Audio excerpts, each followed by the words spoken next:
সবাই খুব ভালো আছো আর সুস্থ আছো। আর দুবাইয়ে আজকে আমাদের হচ্ছে ডে 4। আর সকাল সকাল ব্রেকফাস্ট করে একটু রান্না টান্না করে বেরিয়ে পড়েছি মিনা বাজারের উদ্দেশ্যে, যেটা হচ্ছে এখানকার লোকাল বাজার আর খুব ফেমাস বাজার। ভাবছি কিছু শপিং টপিং করবো, তো দেখা যাক কেমন কি জিনিসপত্র পাওয়া যায় না যায়। আর বিকালে প্ল্যান আছে ক্রুজ ডিনার করার। তো তোমরা ব্লগটাকে দেখতে থাকো, আশা করছি ভালো লাগবে। আর ভালো লাগলে একটি লাইক দিতে ভুলো না, আর চ্যানেলটাকে সাবস্ক্রাইব করতে ভুলো না। তো চলো ব্লগটাকে শুরু করা যাক। সকাল সকাল বেরিয়ে পড়েছি মিনা বাজারের উদ্দেশ্যে। আর জায়গাটা এত সুন্দর যে থেমে গেছি ফটো নেওয়ার জন্য। এটা আসলে একটা মেট্রো স্টেশন। তারপরে চলে এলাম মিনা বাজার। মিনা বাজার হচ্ছে দুবাইয়ের লোকাল বাজার। এখানে বলে সবাই নাকি জিনিসপাতি সস্তায় পাওয়া যায়, কিন্তু সব জিনিস আবার কম দামে পাওয়া যায় না, শুধু ইলেকট্রনিক্যাল জিনিস ছাড়া। আর এখানে সোনার দোকানগুলো দেখো, মনে হচ্ছে কি সিটি গোল্ডের দোকান। লাইনে লাইনে সোনার দোকান। জামা কাপড়ের দোকানে সালোয়ার গুলো কিন্তু খুব সুন্দর ছিল, কিন্তু দাম ছিল অসম্ভব বেশি। এই সেম সালোয়ার আমাদের হায়দ্রাবাদের মলে পাওয়া যায় 4-5 হাজার টাকায়, এখানে বলে কিনা 8-9 হাজার টাকা। তাহলে কোথায় কম দাম? তারপরে আমরা চলে এসেছিলাম একটা দোকানে কিছু জিনিসপাতি পারচেস করার জন্য। যেহেতু দুবাই ঘুরতে এসেছি, সেই জন্য সবাইকে তো কিছু না কিছু দিতেই হয়। সেই জন্য চলে এসেছিলাম কিছু টুকিটাকি জিনিসপাতি কেনার জন্য। আর এখানে যে ওয়াচগুলো দেখছো সেগুলো কিন্তু সবই ব্র্যান্ডেড ওয়াচ, তবে দাম কিন্তু খুব একটা কম নয়। তোমাদেরকে একটা কথা বলে রাখি, যদি কখনো তোমরা দুবাই আসো আর শপিং করতে যদি মিনা বাজার আসো, তাহলে যে ছোট ছোট লোকাল শপগুলো আছে সেখানে শপিং না করে সামনেই দেখবে মিনা বাজারের কিছু সুপার মার্কেট টাইপের দোকান আছে, তো সেখান থেকে কিন্তু কেনাকাটা করতে পারো। সেখানে কিন্তু ফিক্সড রেট আর জিনিসের দামও কিন্তু অনেকটা কম, আর ঠগার চান্সও কিন্তু কমই থাকে।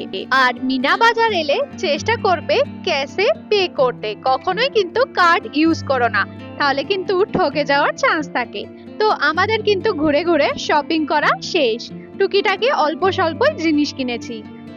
জানো তো, মিনা বাজারটা আসলে কলকাতার ধর্মতলার বাজারের মতন, তবে একটা জিনিসই আলাদা, সেটা হলো ধর্মতলার বাজার খুব গিঞ্জি, কিন্তু মিনা বাজার একদমই না।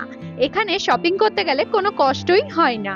তারপরে হোটেল ফেরার সময় এরকম যে নল কার্ড বানিয়েছিলাম মেট্রোর জন্য, সেটা আজকে রিটার্ন করে দিচ্ছি, যেহেতু আমরা কালকে ফেরত যাব।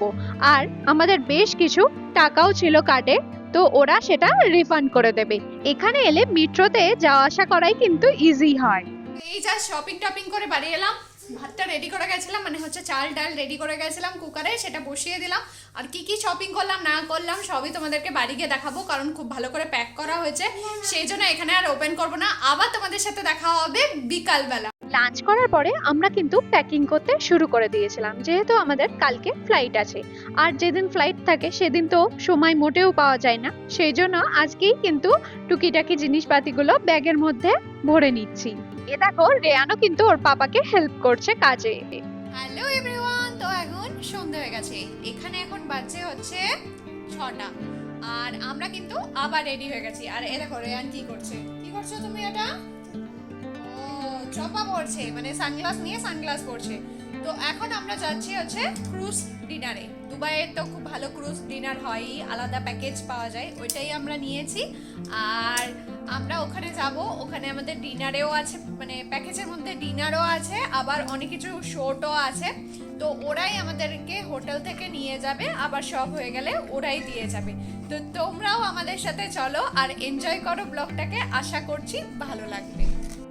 এই দেখো সানগ্লাস পরেছে, দেখো অবস্থা, এইটুকু পুচকি কে বলবে? সানগ্লাস পরে দাঁড়িয়ে আছে, হাই করো, বলো সবাই আমাদের ব্লগটা দেখো। সন্ধে সন্ধে কিন্তু একদম রেডি টেডি হয়ে নিয়েছি, যাচ্ছি হচ্ছে ম্যারিনা ক্রুজ ডিনারে। এটা আমাদের হোটেল থেকে প্রায় 20 মিনিট মতন যেতে সময় লেগেছিল। এটা আমরা প্যাকেজেই বুক করেছিলাম, সেই জন্য ওরা আমাদেরকে পিকও করে নেবে, আবার এখানে এসে ড্রপও করে দিয়ে যাবে। এই প্যাকেজটা পার হেড আমাদের ইন্ডিয়ান প্রাইসে লেগেছিল 4,500 টাকা করে। তো ওরা কিন্তু আমাদেরকে নিয়ে যাওয়ার জন্য একটা ভ্যান পাঠিয়ে দিয়েছিল, যেটা কিন্তু অসাধারণ ছিল। এখানকার ট্রাভেল ভ্যানগুলো একদমই আলাদা। বসে যে এত কমফোর্টেবল তোমাদেরকে কি বলবো। আর এই যে সামনে হোটেলটা দেখছো, এটা হলো ওয়ার্ল্ডের টলেস্ট হোটেল। এটা হচ্ছে 70 তলার একটা হোটেল। দুবাইয়ের রাস্তাঘাট দেখতে দেখতে গন্তব্যস্থলে কখন যে পৌঁছে গেলাম বুঝতেই পারিনি। জায়গাটা এত সুন্দর যে তোমাদেরকে কি বলবো। চারিদিকে এত লাইটস, দেখে মনে হচ্ছে যেন দিওয়ালি চলছে। তো এটা হলো আমাদের ক্রুজ, আর এটাতে করেই কিন্তু আমরা ঘুরবো। ওরা প্রায় আমাদেরকে 1.5 ঘন্টা মতন জলে ঘুরিয়েছিল, যেটা কিন্তু সত্যি খুব সুন্দর লাগছিল। আর এটা থেকে সিটি ভিউ দেখতে খুব ভাল লাগে।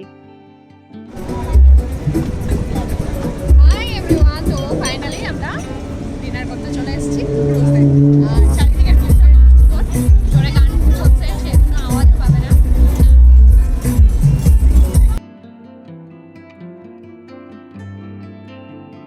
ক্রুজে গিয়ে আমাদেরকে কিন্তু আধা ঘন্টা মতন ওয়েট করতে হয়েছিল, তারপরে কিন্তু ক্রুজ ছেড়েছিল। ক্রুজ থেকে কিন্তু পুরো সিটি ভিউটা দেখা যায়। আর সন্ধ্যের দুবাই দেখতে এত সুন্দর লাগে যে তোমাদেরকে বলে বোঝাতে পারবো না। চারিদিকে এত লাইটস, দেখে মনে হয় হয় দিওয়ালি চলছে, নাহলে 31st নাইটের পার্টি চলছে। সেই জন্য এক এক সময় ভাবি তাহলে 31st নাইট দুবাই কেমন সেজে ওঠে। যাওয়ার পরে কিন্তু আমরা ক্রুজের ওপরেই বসেছিলাম, কিন্তু এত হাওয়া চলছিল যে কিছু ছবি টবি আর ভিডিও টিডিও করে আমরা নিচে চলে এসেছিলাম, যেহেতু সাথে রেয়ান আছে। আর জলের হাওয়া বুঝতেই পারছো, বাচ্চাদের লাগলে তো ঠান্ডা লেগে যাওয়ার চান্স থাকেই। ক্রুজটা ছাড়ার পরেই কিন্তু আমরা নিচে এসেছিলাম, আর ওপরেই কিন্তু যত ভিড় ছিল, আসলে যত পার্টি ওপরেই হচ্ছিল। যাদের বাচ্চা আছে তারা কিন্তু এসে নিচেই বসছিল। তবে নিচ থেকে ভিউটা দেখতেও অসাধারণ লাগছিল।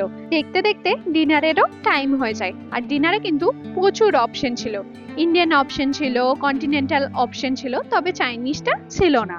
এখানে চাইনিজ অপশনটা দেখলাম একটু কমই, সব জায়গায় হয় ইন্ডিয়ান না হলে কন্টিনেন্টাল অপশনই বেশি। তবে সত্যি কথা বলতে গেলে খাবার দাবারের কিন্তু অত টেস্ট ছিল না। এতদিন যে দুবাইয়ে থাকলাম, খুব যে ভালো একটা টেস্টি খাবার খেলাম সেটা কিন্তু নয়। মোটামুটি টেস্টেরই সব খাবার দাবার ছিল। একটা আনন্দের ব্যাপার কি জানো, ডেজার্টে কিন্তু ইন্ডিয়ান মিষ্টির অপশনই ছিল, যেমন গোলাপ জামুন আর ছিল লাড্ডু, যেটা দেখে আমি তো খুবই খুশি হয়ে গেছি, কারণ আমি মিষ্টি খেতে ভীষণই ভালোবাসি। আর খাবার খেতে খেতে দেখছিলাম এরকম লাইট ডান্স শো, যেটা কিন্তু খুবই ভালো হয়। আর এটা দুবাইয়ের ফেমাস একটা ডান্স শো বলা যায়। আগের ব্লগে কিন্তু আমরা তোমাদেরকে দেখিয়েছি এই ডান্সটা। তোমরা যদি আগের ব্লগটা না দেখে থাকো তাহলে তার লিঙ্কটি আমি আমার ডেসক্রিপশন বক্সে দিয়ে দেবো, তোমরা চাইলে চেক করে নিতে পারো। এই যে ডান্সটা আমরা এনজয় করছি সেটা সত্যিই খুব ভালো, কিন্তু ও যে ড্রেসটা পরে থাকে সেটা অসম্ভব ভারী হয়ে থাকে। তাহলে ভাবো তো একটা মানুষ রোজগারের জন্য কতটা কষ্ট করে থাকে। তো ডান্স শো দেখতে দেখতে আমরা এরকম ডিনারও নিয়ে নিয়েছিলাম, আর ভিউটা কিন্তু দুর্দান্ত লাগছিল, এখান থেকে যেতেই ইচ্ছা হচ্ছিল না। আমরা কিন্তু জলে জলে প্রায় 1.5 ঘন্টা মতন ঘুরেছি, তারপরে কিন্তু ওরাই আমাদের হোটেলে ড্রপ করে দিয়েছিল। তো আজকের ব্লগটা এখানেই এন্ড করছি। যদি ভালো লাগে একটি লাইক দিও আর চ্যানেলটাকে সাবস্ক্রাইব করতে ভুলো না।